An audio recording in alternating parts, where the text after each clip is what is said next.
Greetings, hello, it's StasiaBliss. Welcome back to the channel where we talk about our Kundalini awakenings, what goes on there, and how to manage the life force energy that we are then more full of. Thank you for coming to this channel. I appreciate your subscriptions. Keep liking and sharing so we can share the message of what is really going on in the world, and that is a collective Kundalini awakening. Everyone is awakening to a greater version of self and of reality, and this takes more access to our vital energy. So our physical bodies begin to open in order to be conduits for that energy, and dealing with the backlash of that, for lack of a better word. I mean, it's a beautiful thing. It's imagining putting a higher voltage, electrical cord into an outlet built for a lower voltage. So the body, even though the body is built for this, it's kind of like you can lift heavy weights, but you don't want to start at the heavy weights. And if the heavy weight is suddenly dropped on you, trying to move it can cause some tears and breaks in the body. And that's what it can feel like on a physical level, on an emotional, on a psychological, on a psychic level. It can feel like that, even though different from the weights. Sometimes that breaking is what we need to break into this energy, to allow the hard crustaceans of the encasings of our previous embodiment to kind of come off, to stretch, to be released, to open up. And we've been very, very conditioned and used to and comfortable with the way things have been, even if we don't like it per se. So the awakening process gives you no out. It really is like, okay, we're changing, we're maturing. And so this channel is just to support in that process. As with every video, just take what resonates for you. This is a collective message. This is a message that I'm sharing with all of my Earth family. And so, based on my own experiences, my own inner awakening process and journey, like this is what I feel to do for the collective, is share some of these things I've learned, some stories along the way to support you any way that I can. And it helps me to not feel like I'm holding in my life force. That's one thing that this energy does for us, is it disallows us from being selfish with our energy. Even though in the process of learning to cultivate it, we kind of do have to be selfish with our energy. There's different phases. So today I want to talk about some of the phases of your awakening journey. That took me 3 minutes to get to that. But so before you're awakened, you are in basically a sleep mode. You're unconscious. That doesn't mean you don't have moments, fleeting moments of consciousness, something where you just are like, wow, like a beautiful sunset or a connection with the beloved or a deep prayer. Like we have these glimpses throughout our lives. But largely we're unconscious to the greater reality system and to all the functions that our body can access, okay? Then we move to an awakening, which is usually some kind of abrupt push out of the unknown, a break, if you will, that can look like a breakdown. It can look like a death process. It can look like all is lost. Yeah? All is lost. That is the predecessor to new energy coming in, okay? But the new energy coming in, which is next, is the initiation process. It's a process that's preparatory to actually initiating, but it's the process that's teaching us, it's clearing us, it's a purification. We're going through some discomfort because old ways are coming up and they don't feel right anymore. So we're purifying, we're cleansing. This is also the chakras letting go of their past conditioning. Each chakra is kind of like emanating a frequency that we are living in. That's our paradigm, all the chakras together. And so when this burst of life force comes in, this awakening, this, abrupt moment where all is lost, but actually nothing's lost. All is gained. The door has been opened and this life force bursts into your body and begins to purify of anything that is not in harmony with you expressing your vital energy. So it's actually, and why I get excited about helping people, this is an exciting time, as difficult as it can be. It's a beautiful time. I'm so grateful that early on in my awakening process, I had a teacher that I was going to see for learning to meditate. And this is my early 20s, because I was having these awakening experiences, especially after the injury to my neck and so forth. And I had a head-on collision also, but not before that. That time, he was noticing that I was going through this awakening, and he was a poet. And so he started writing me these poems about, this awakening and how beautiful it was to observe someone in the beginning phases of their awakening. And at the time, I didn't really get it. I couldn't see from where he was seeing, though I could tell by the way he was expressing that he could see something in me. He could see that I was at the beginning of a path he was familiar with. And of course, that's one reason why I wanted to learn from him. But that's how I feel now when I see someone going through maybe a difficult passage. One of the difficult passages for me was also a divorce in my early 20s. And at that time, I also stopped going to the church that I was raised in, and my family and I became estranged. And this is all simultaneous to this new awakening energy. And so it can feel very much like, again, all is lost, abandonment, but there's a purification. Not to say that my family was bad, but then you have what I like to call the isolation. And in the tarot, this is, a place of hermiting. It's where you're taking yourself out of the normal reality, and you are in learning mode. You're being educated by spirit. You're going through some inner passages that lead ultimately to you going through initiation after initiation, which are subsequent stages and phases that kind of test you to see if the information you've been learning in this hermiting phase, in this internal vision quest of a journey to yourself, as you initiate, are you ready to re-interface with reality? Are you ready to, and then there's again, a pre-initiation to that coming out of hermiting. And now you're like, spirit is seeing how well you're able to interface and interact.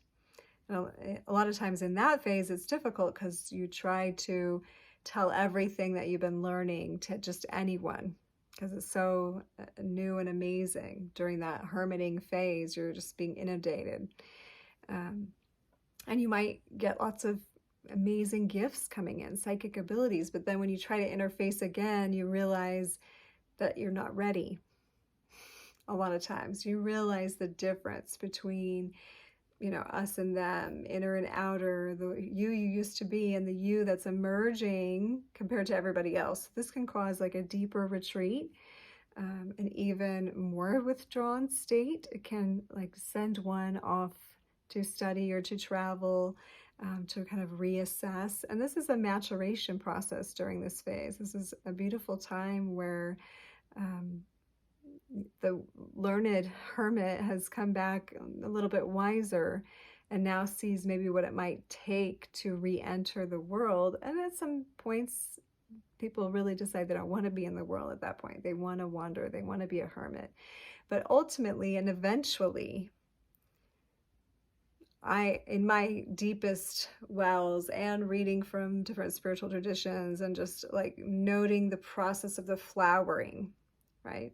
And take this, what resonates with you again, but ultimately I feel you must return and reintegrate into the place of your youth in a way, maybe not the exact hometown, but a state in you. You must return to a state. And that might mean certain people are back around you, but you must find a way to be your child's self and this awakened being. The sun card in the tarot, you must find that inner child and integrate them, with that high priestess, with that lover who's learned to love the self, with this shadow self that you've had to travel through in dark nights of the soul, your devil card. And I'm kind of jumping around with the tarot, but the tarot does lead you down a nice, beautiful pathway of some of the challenges and the milestones. And so do the minor arcana in the tarot. And same with cardology. It maps out for us what this journey of awakening looks like. And then even again, when we begin to integrate into reality, we find, where we've missed things, where there's a gap for us, because maybe we've been disengaged from reality so long that there may be a new apprenticing and new information coming in time, prior to being able to step into greater wisdom and greater God consciousness. So, I mean, it's a whole beautiful journey that can repeat many times in, different areas of your life, different studies, like your family or love or work or health. You might find yourself revisiting some of these phases of awakening, and you'll go, wait, I've been here before. I already did this work. You did this work in the sector of health, like now you're doing this in the sector of relationships. Or yes, you did this around your self-worth. You learned to love yourself, just as a being, but can you love yourself in a relationship? Can you love yourself, being successful? Like there's lots of layers of this, right? But to kind of understand this, there's always, phases in our awakening that kind of cycle, right? They kind of cycle through that trinity that we talked about in other videos, the Tamas, Rajas, and Sattva, or the Brahma, Vishnu, and Shiva. There is a creation of a new energy, or there's the understanding, the awakening to the new energy.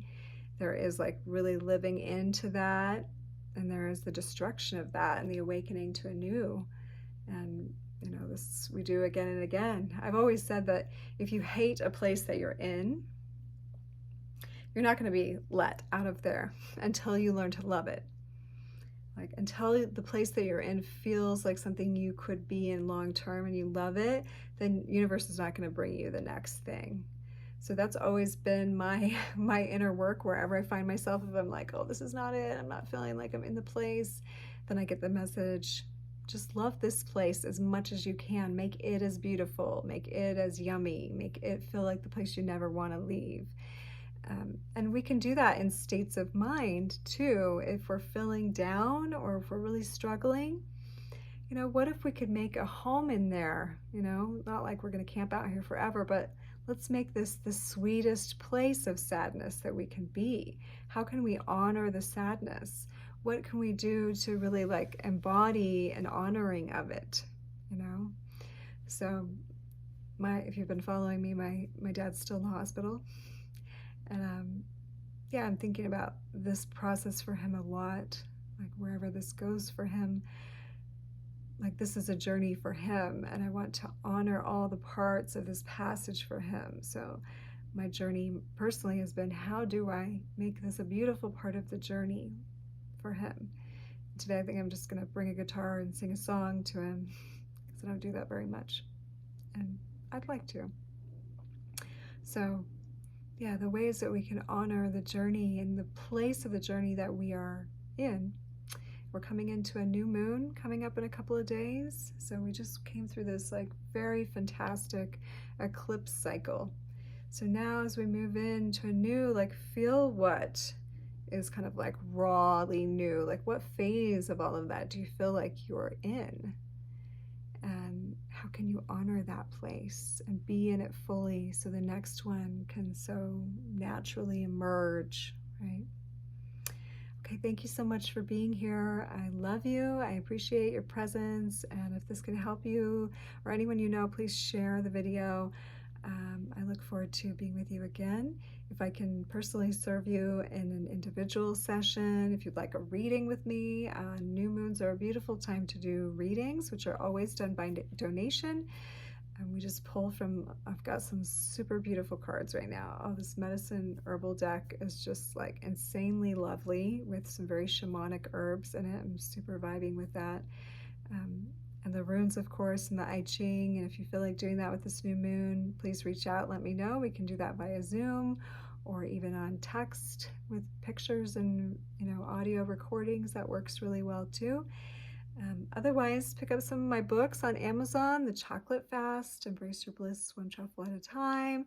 Relationship Alchemy is a super yummy one where you go through an alchemical equation. And this one's coming up for me again as I've been guided to give a Kivesta reading for someone. I haven't mentioned this in a while. I do all kinds of things, you guys. If you haven't checked out some of my other videos, I try to throw it in when it syncs with the video, but I'm not trying to be like sales girl, but you know, I mean, this is how I make a living. So at the end of the video, if you're still around, I'll share some of the things that I do, and not too much put it throughout the videos for to keep the content as clear as possible. But the Kivesta is a beautiful Lemurian device using 144 cards to alchemically assist you through some issues you're in, to help broaden your perspective so you can see things from the bigger picture and sort of like calibrate yourself to that divine nature.